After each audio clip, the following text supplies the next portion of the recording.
If I've got confirmation, as soon as I have confirmation that you guys can hear me, we're going to go ahead and I'm going to tell you this. This is something that wasn't planned.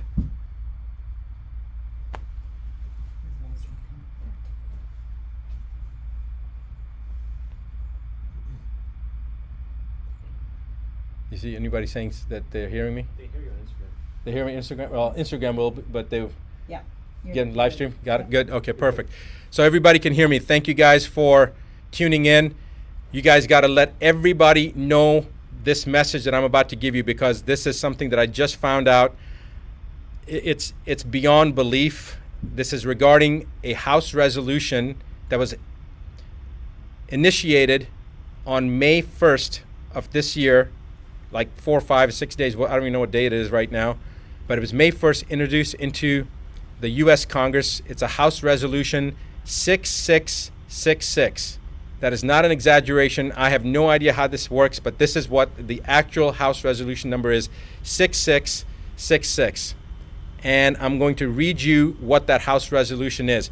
Please make sure that you pass this on to every single person that you know. I don't care whether you're in the United States or not, you got to get this information out.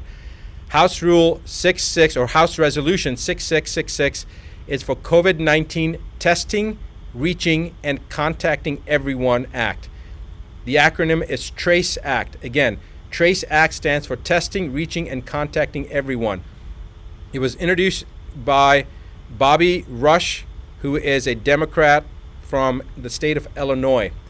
And they have introduced this bill into the House, and they're going to roll this out from a testing standpoint in Ventura County, California, which happens to be where I'm at right now. And I couldn't believe that I heard this, but basically this act is to allow individuals to come into your house, and if you've got a cough or somebody in your family has a cough, or you have a fever or anything that they determine that shows that you have COVID-19, regardless of whether you've been tested or not. They will also test people, but remember that testing already has been shown to be there to be a high rate of false positives. False positives meaning you don't have COVID-19, but the test shows it's false positive. It's showing up as positive, so they call it a false positive. We already know from the studies previously done as far back as 1984, but as recently as 2018, that individuals that did not have COVID-19 or coronavirus, even in the cat model, cats that had never been exposed to coronavirus, tested positive if they had had a flu shot, if they had the trivalent or the covalent flu shot. And we don't know about the H1N1 shot. We don't know about the herpes zoster shot, the shingle shot. There's many other vaccines that people have gotten.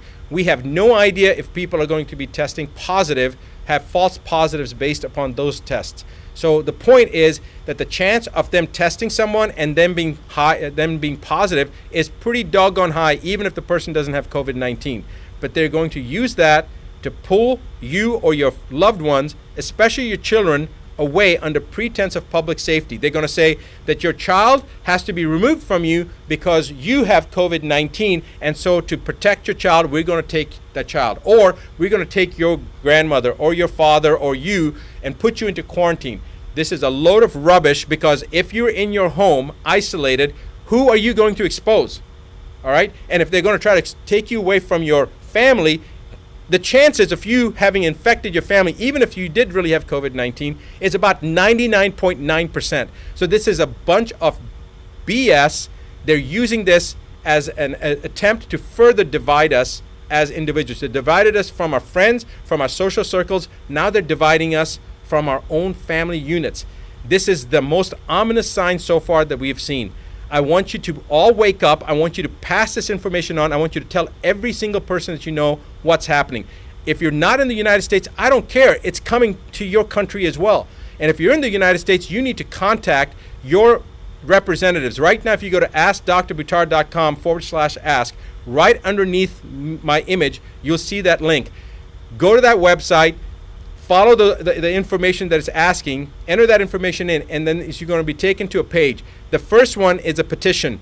It's a petition about censorship against media that mainstream media has right now, as well as social platforms. Sign that petition. Second thing is a website, or is a link that'll take you to allow you to send any letter that you want to people on to elected officials on the municipal level, on the state level, and on the federal level, and tell them that you violently oppose H.R. 6666.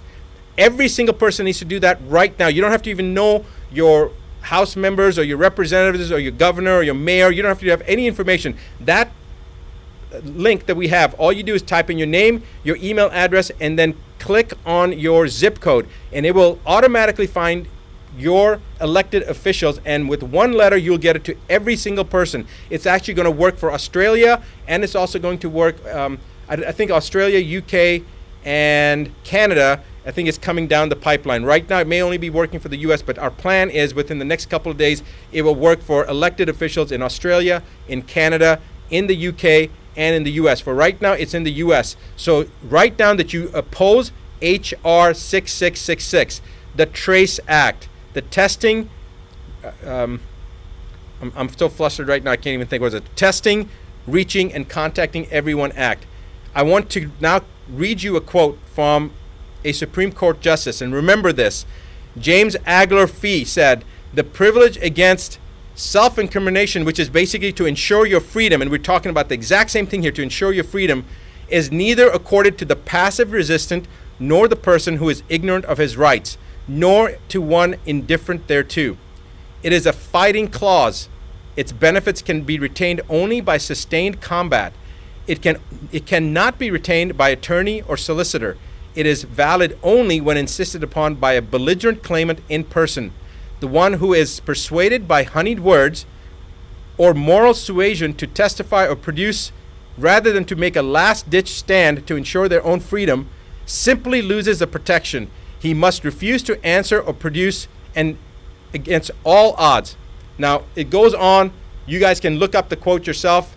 Judge James Agler Fee, a Supreme Court Justice.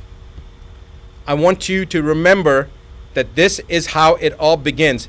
Do not sit still. Let everyone in your social network know. Pass this on, pay it forward, because tomorrow it could be your family, in your county, in your state, this is going to happen.